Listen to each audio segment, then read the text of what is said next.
Iran युद्ध में ऐसा लग रहा है कि आर पार की जंग चल रही है। इजराइल ने जहां ईरान के परमाणु ठिकानों पर हमला किया तो वहीं दूसरी तरफ ईरान ने अमेरिका और इजराइल की नींद उड़ा दी है। खबर है कि ईरान ने न सिर्फ अमेरिका बल्कि इजराइल के ठिकानों को बुरी तरह से तबाह किया है।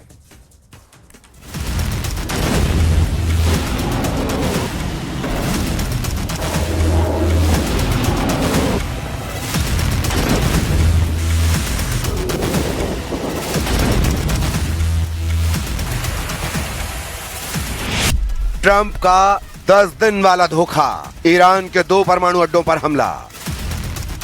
1 महीने से चल रहा ईरान युद्ध अमेरिका और इजराइल के लिए नासूर बनता जा रहा है। हालात ये हो गए हैं जहां ईरान बुरी तरह से अमेरिका और इजराइल के हमलों में तबाह हो रहा है, तो वहीं दूसरी तरफ पश्चिमी एशिया यानी खाड़ी देशों में मौजूद अमेरिकी ठिकानों पर ईरान दनादन मिसाइलें और ड्रोन दाग रहा है। सबसे लेटेस्ट खबरें इसलिए भी चौंकाने वाली हैं कि इजराइल ने ईरान के 2 परमाणु ठिकानों पर भयंकर बमबारी की है। इधर ईरान ने भी इजराइल के सबसे महत्वपूर्ण एटमी ठिकाने डिमोना की तरफ कई दर्जन बैलिस्टिक मिसाइलें दागी हैं। आज हालात ये हैं, जो इजराइल खुलेआम बेधड़क ईरान, हूथी और हिजबुल्लाह पर हमला कर रहा था, आज उस इजराइल के तेल अवीव, हाइफा, स्वेद जैसे करीब 10 शहरों में ईरानी हमलों से हुई तबाही के जिंदा सबूत साफ साफ दिखाई दे रहे हैं। सबसे चौंकाने वाली बात तो यह है कि ईरान युद्ध में पहली बार यमन के हूथी लड़ाकों ने इजराइल पर भीषण मिसाइल हमले 2000 किलोमीटर दूर से करना शुरू कर दिए हैं। ये हमले साबित करते हैं कि इजराइल पर इस वक्त ईरान, हूथी और हिजबुल्लाह चौतरफा हमले कर रहे हैं। इजराइल के तेल अवीव, डिमोना, वेस्ट बैंक के इलाकों पर ईरानी हमलों ने हाहाकार मचा रखा है। और ये हमले ऐसे वक्त ईरान कर रहा है जब राष्ट्रपति ट्रंप ने अपनी तरफ से अगले 10 दिन तक ईरान के तेल ठिकानों पर हमला न करने का ऐलान किया है। ऐसे में सवाल उठता है कि अगर अमेरिका और इजराइल के हिसाब से ईरान बुरी तरह से हार चुका है, तो फिर अमेरिका 10 दिन ईरान के तेल ठिकानों पर हमला करने से क्यों बच रहा है? और क्यों अमेरिका दूसरी तरफ 10,000 अमेरिकी लड़ाकों के साथ स्ट्रेट ऑफ होर्मुज और खार्ग द्वीप पर कब्जा करने का प्लान बना रहा है? हम शुरुआत करते हैं उस खबर से जहां ईरान के परमाणु ठिकानों पर भीषण हमला हुआ है। ईरान के 2 परमाणु अड्डों पर हमला, एटमी अड्डे डिमोना में ईरान का पलटवार।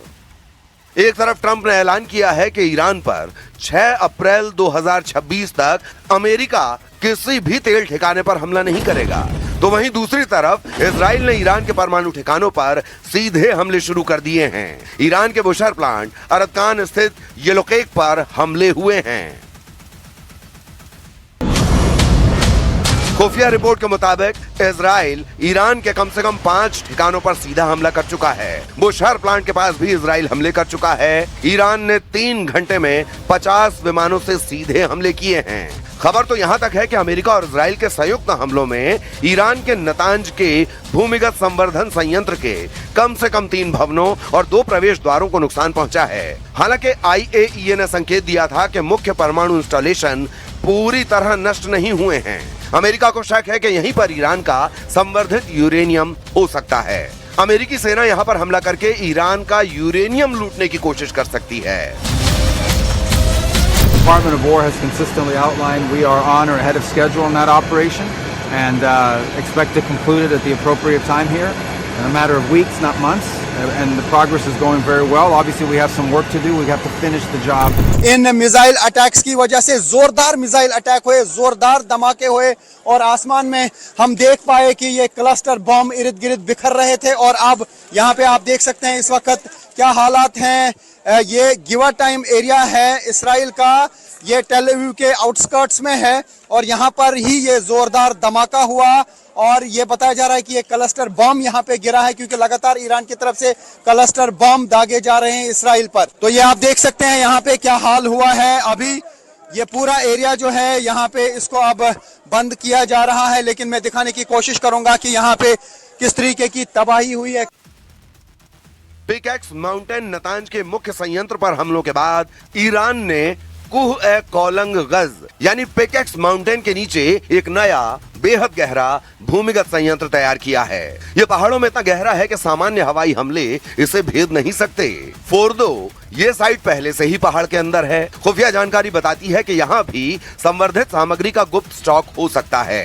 पश्चिम की खुफिया एजेंसियां CIA और मोसाद को संदेह है कि ईरान ने जाग्रोस पहाड़ों में कुछ ऐसे गुप्त मिसाइल सिटीज और गोदाम बनाए हैं जिनकी जानकारी IAEA को नहीं है। ईरान के पास मौजूदा समय में 60% संवर्धित यूरेनियम 460 किलोग्राम बताया जा रहा है, जो 90% तक परिष्कृत आसानी से हो जाएगा, जिससे ईरान 10 से 11 परमाणु बम बना सकता है। खुफिया रिपोर्ट्स का दावा है कि ईरान को इस स्टॉक से एक बम के लिए पर्याप्त हथियार ग्रेड सामग्री बनाने में मात्र कुछ दिन से एक सप्ताह का समय लगेगा।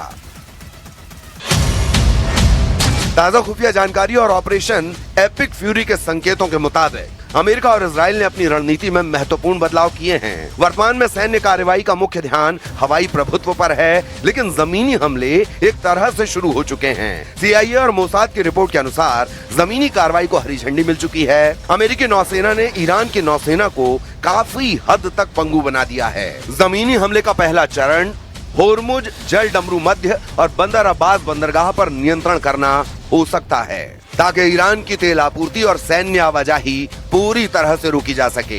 यही वजह है कि ईरान के 7 तेल ठिकाने, जिसमें रिफाइनरी, तेल डिपो और पाइपलाइन थी, उन्हें अमेरिका और इजराइल ने मिलकर तबाह और बर्बाद कर दिया है।